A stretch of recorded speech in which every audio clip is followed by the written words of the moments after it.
جی محترمہ شری رحمان صاحب، آپ کی سیٹ دوسری طرف ہے. ادھر آ جائیں. I beg your pardon. شکریہ اسپیکر صاحب. یہاں پہ بہت اہم بات ہو رہی تھی تو پاکستان پیپلز پارٹی کی طرف سے بھی میں یہ ضرور کہوں گی کہ مینگل صاحب کی سپیچ تھوڑی سی میں نے چیمبر میں سنی اور یہاں آتے ہوئے ایک اہمیت کی تو نہ صرف متحمل ہے لیکن آگے پیش رفت کی بھی. اس میں ہم یہاں بات کرتے ہیں اور ان کے زخم بھی ہیں، اور جب بھی بلوچستان سے کوئی حقیقی لیڈر بات کرتا ہے تو ایسا لگتا ہے کہ بڑی تلخ بات ہو رہی ہے، اور اس تلخیوں کے پیچھے ایک پوری تاریخ ہے جس کی اب پردہ داری نہیں ہو سکتی. اس صورتحال میں، اور جہاں پہ ہیومن رائٹس منسٹر نے بھی بات کی کہ وہ بھی ان ساری حقیقتوں کا سامنا کرتے ہیں، ہم بھی بہت ساری حقیقتوں کا سامنا کرتے ہیں. اسپیکر صاحب، بات یہ ہے کہ دہشت گردی سے کوئی پروٹریکٹڈ یا سحر حاصل انگیجمنٹ نہیں ہو سکتا. دہشت گرد ہے، وہ وہی رہے گا جس کے لیے اس نے اسلحہ اٹھایا، اور جہاں وہ آپ سے بات کرنا چاہتا ہے تو اس کی پہلے سے پری کنڈیشن ہوتی ہے. وہ اپنے ہتھیار ڈال کے، دنیا بھر کا یہ نظام ہے، ہتھیار ڈال کے بات کرتا ہے، اور ہم سب سافٹ ٹارگٹس بنتے رہیں اور بنتے رہیں گے. لیکن اتنا بھی ہم نہ بولیں. میں واضح طور پر کہوں گی کہ اس میں پیپلز پارٹی نے بڑی قربانیاں دی ہیں. کل 18 اکتوبر تھی، پاکستان کا سب سے بڑا ٹیررسٹ واقعہ محترمہ شہید کے آمد پر ہوا ہے، جب ہمارے سارے لڑکے جو ٹرک پہ تھے اور ٹرک کے ارد گرد شعلوں میں وہاں شہید ہوئے ہیں، ایک کے بعد ایک. اور وہی تسلسل آج تک چل رہا ہے. پھر ہماری حکومت نے 2008 میں 7 میں شروع کیا سوات میں آپریشن، جو چلتا رہا بہت سال، اور اس کے بڑے الگ الگ نام اور الگ الگ آپریشن ہوئے، اور وہ فائنلی وہ حتمی طور پر جب مکمل ہوا تو پاکستان کی مسلح افواج نے دنیا کا سب سے بڑا کاؤنٹر ٹیررزم اور وائلنٹ ایکسٹریمزم کے خلاف آپریشن کامیابی سے ختم کیا.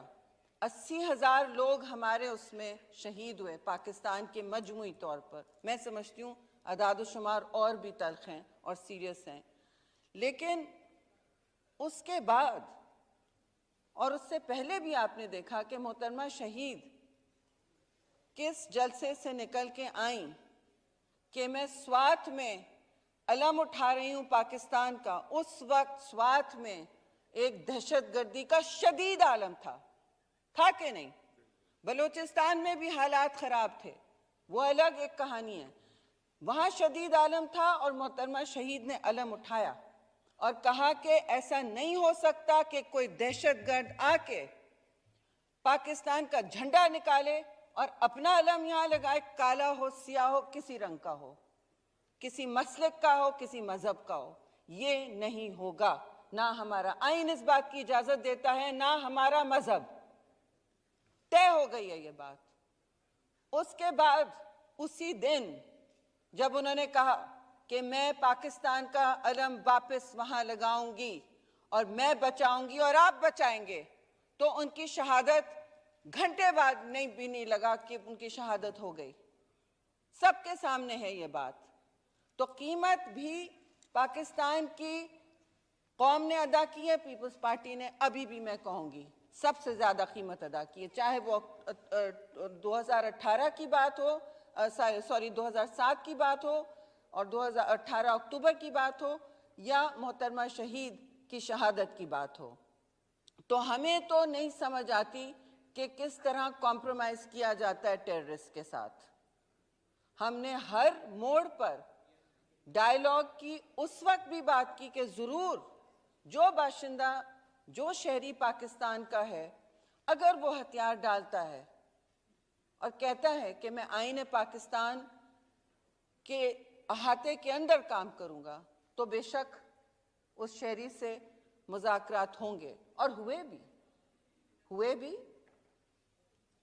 اس کے بعد جن دہشت گرد کا علم اٹھائے ہوئے تھے شرپسند عناصر، اور وہ شرپسند عناصر سے بہت آگے ہیں، شرپسند تو normal crime and law and order ہوتا ہے، جس نے علم اٹھایا رکھا اس کے خلاف اس اسمبلی میں بے توقیر ہم نے نہیں کیا، اس اسمبلی کو جوائنٹ ہاؤس ہم نے بلایا، 4 دن وہ جوائنٹ ہاؤس کلوز ڈور چلا، بلائیں پھر جوائنٹ ہاؤس اسی طرح کلوز ڈور چلا، سحر حاصل ایک قرارداد آئی، اس کے نتیجے میں سارا اپوزیشن ساتھ کھڑا رہا، ہم سب ساتھ کھڑے رہے، اور اس کے بعد ایک کمیٹی بنی، نیشنل سیکیورٹی کمیٹی، وہ پارلیمان کی با اختیار کمیٹی رہی، اور وہ اس میں سارے اہلکار آتے تھے، سب لوگ آتے تھے، پارلیمان میں آتے تھے، اور اس کی وجہ سے آپریشن شروع ہوا۔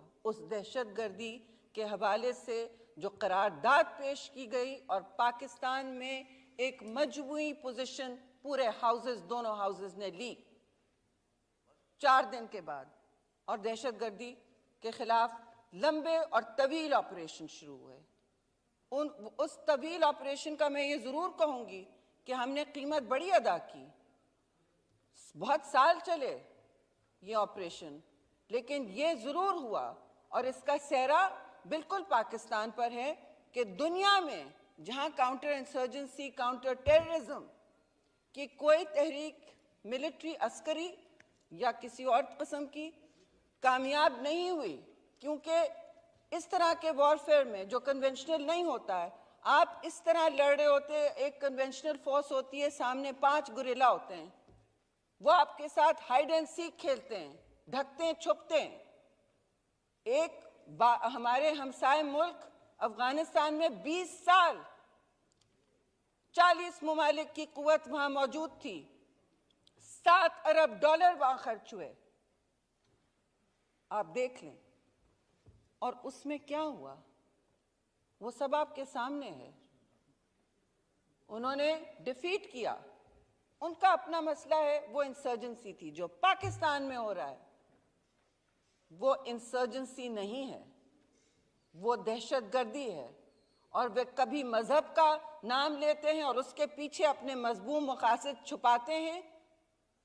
سوری اسپیکر صاحب، it is only a fight for power, it is not a fight for religion, and have the guts to say it. People's Party says it, ہم بنے soft target، لیکن اس کے لیے ہم نہیں آئے کہ ہم لگی لپٹی کریں گے اس پر، اس کے لیے بھی نہیں آئے کہ پھر سے وہ دہشت گردی سر اٹھائے اور سوات سے سر اٹھائے، اور پھر ریاض پیرزادہ ٹارگٹ بنے، میں پھر بنوں، 3 سال ہم پبلک میں نہیں جا سکیں۔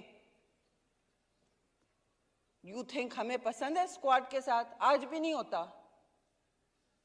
ملک ہمارا ہے، اس کو ہم ہی نے بچانا ہے، تو اس پہ کوئی لگی لپٹی نہیں ہو سکتی، اور آپریشنز ہو رہے ہیں۔ اعتماد میں لینا چاہیے سب کو کہ کس طرف یہ جا رہے ہیں آپریشنز، اور کہاں تک پہنچے ہیں ہم، کیونکہ یہ ہمارے لیے بہت باعث تشویش ہے۔ میری ذات کی کل 18 اکتوبر تھا، ابھی وہ زخم نہیں بھرے ہیں۔ پاکستان's largest terrorist incident۔ اس کے بعد آرمی پبلک سکول ہوا، بچوں کے ساتھ جو ہوا ہے وہاں ہماری فوج، مسلح افواج کے ساتھ کیا ہوا، بٹ میں نے بہت فورمز پہ کہا، انٹرنیشنل فورمز پہ، یہ اس طرح کی unconventional warfare is like eating soup with a fork۔ کانٹے کے ساتھ آپ سوپ کھا رہے ہوتے ہیں، آپ 4 پکڑتے ہیں، 400 وہ پیچھے ہٹ جاتے ہیں، کہیں چھپ جاتے ہیں، ڈھک جاتے ہیں۔ تو پاکستان نے بڑی قیمت ادا کی ہے، اور کامیاب آپریشن ہوئے ہیں جو ساری دنیا نے ایکنالج کیا۔ القاعدہ یہاں سے ختم ہوا، اور اب ہمیں ٹی ٹی پی اپنا سر اٹھا رہے ہیں یہاں پہ۔ In what capacity? And as what? Citizens of Pakistan? Have they demilitarized? ہمیں دکھائیے، یہ شواہد دکھائیں۔ اور دوسری بات، جہاں تک بلوچستان کی بات ہے، تو فرینکلی اسپیکر صاحب، یہاں تو ٹروتھ اینڈ ریکنسیلیشن کمیشن کی ضرورت ہے۔ پورے ملک کے لیے نہ بنا سکیں آغاز حقوق بلوچستان کی طرح جو ہماری حکومت نے شروع کیا، ہم بھی اس اتحادی حکومت کا حصہ ہیں، ہم اون کرتے ہیں. لیکن جب بلوچستان کے حقیقی لیڈر کچھ کہتے ہیں، آپ کے علاوہ بھی کہتے ہیں لوگ، اور بھی لوگ بات کرتے ہیں، تو ہمیں نہ صرف سننا چاہیے لیکن ایسی بھی کوئی پروسیس شروع کرنی چاہیے، عمل شروع کرنا چاہیے جس سے یہ ریکنسیلیشن شروع ہو. اس ریکنسیلیشن میں اگر کمیٹی بھی بنتی ہے تو کچھ سچ، تلخ سچ ہم سب کو سننے پڑیں گے. ٹروتھ اینڈ ریکنسیلیشن کا یہی مطلب ہوتا ہے. اور زندہ قومیں، زندہ جمہوری قومیں جو ہیں، میں سمجھتی ہوں ہر مسئلے کا کتنا بھی طویل ہو، کتنا بھی پیچیدہ ہو، اپنے پارلیمان کے اندر وہ حل ڈھونڈ سکتی ہے، اپنے سیاسی حقیقی سسٹم میں وہ حل ڈھونڈ سکتی ہے، کیونکہ اپنے لوگوں کے ساتھ صرف ایک ہی حل ہوتا ہے جی، وہ سیاست کا ذریعہ ہوتا ہے. سیاست کا نام بہت آلودہ ہو چکا ہے ہمارے ماحول کی طرح، لیکن یہ وہی پروسیس ہے جس کے ذریعے ہم لڑ کے یہاں آتے ہیں. یہ وہی پروسیس ہے جس کے ذریعے یہ ملک بنا، اور یہی پروسیس ہوگی جس کے ذریعے وہ ملک بچے گا، اور کوئی پروسیس نہیں ہوگی. اور آخری بات میں کہوں گی کہ میں نے جو بھی کہا، میں ٹویٹ پہ ڈالوں، کہاں کروں، میرے خلاف تو بہت ہی غلیظ باتیں چلتی ہیں سوشل میڈیا پہ. عورتیں تو ویسے ہی سافٹ ٹارگٹ ہوتی ہیں، سب کو پتہ ہے. ہونے دو. ہم سب کے خلاف ایسی گند بلا اپوزیشن چلاتی ہے کہ ہم نے اپنی زندہ تاریخ میں نہیں دیکھی. جو گند بلا چلتی ہے ہم نے کبھی بھی نہیں دیکھی اور نہ دیکھنا چاہتے ہیں. لیکن ہم کوئی فورم نہیں چھوڑیں گے، یہ بھی یاد رکھیں. اور کسی کو، اور میں کسی کی اس وقت اپالوجی نہیں کر رہی ہوں، کسی لیجسلیٹر کو، کسی کو بھی، کسی باشندے کو بھی نہیں، اس کا اپنے الفاظ کے لیے کوئی ایسی بات ہو، ہمیں سوچنا چاہیے کہ ہماری عدالتیں بھی کس لیے ہیں. شکریہ جی. نہیں، عدالتوں کا بھی میں کہنا چاہتی ہوں کہ میری اطلاع میں 52 کیسز پڑے ہوئے ہیں، اس سے زیادہ کیسز پڑے ہیں ہماری عدالتوں میں جو ہیومن رائٹس کے ہیں. اچھا ہوگا کہ ہماری معزز عدالتیں بھی ان کیسز کو آگے لیں. ان کے آنریبل جو ججز ہیں ہمارے بہت با اختیار ہیں، اور اللہ ان کو اور بھی اختیار دے. لیکن ہمارے اختیار میں تو یہ ہے کہ ہم بات کریں اور اپنا سیاسی حل ڈھونڈیں، اور جو عدالتوں کا کام ہے وہ بھی کریں. ہیومن رائٹس کے کیسز بہت رکھے ہیں وہاں، کچھ اس کے بارے میں بھی کیجئے اور آگے بڑھیے، کیونکہ آپ کے ہاتھ میں جو اختیارات ہیں وہ تو ہم سب جانتے ہیں کتنے ہیں، اور ہم سب اس کی عزت بھی کرتے ہیں. تو ان الفاظ کے ساتھ میں شکریہ ادا کرتی ہوں آپ کا. Thank you. شکریہ جی. اناؤنس کرنے دیں آج وزٹر گیلری میں موجود ہمارے اسٹریٹ چلڈرن فٹ بال ٹیم ہے. انہوں نے 2022 کے ورلڈ کپ فائنل میں کوالیفائی کیا تھا اور سیکنڈ پوزیشن لی تھی، اور یہ ہمارے ملک کے مختلف علاقوں کے کھلاڑی ہیں. ہم ان کو خوش آمدید کہتے ہیں جی.